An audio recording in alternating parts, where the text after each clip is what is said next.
জনাব তারেক জিয়া, আপনি স্পষ্ট করুন আপনার বিবেক এবং মুখ কোথায় বর্গা দেওয়া আছে? গত দীর্ঘ 17 বছর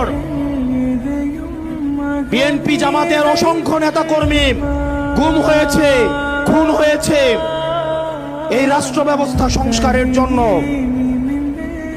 আজকে যখন রাষ্ট্র ব্যবস্থা সংস্কারের সুবর্ণ সুযোগ তৈরি হয়েছে, অত্যন্ত পরিতাপের বিষয়, কিছুদিন হয়তো পরে আমরা শুনতে পাবো হাসিনা ছাড়া ফেসিবাদ ব্যবস্থার সবকিছুই আপনারা রেখে দেন। শুধু এই কথাটা হয়তো লজ্জায় তারা বলতে পারছে না।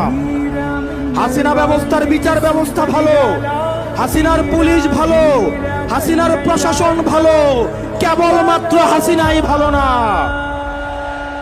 আজকে আপনারা হাসিনার সবকিছুকেই টিকিয়ে রাখতে চাচ্ছেন। এই তরুণ প্রজন্মের কাজ করে আপনাদেরকে দাঁড়াতে হবে।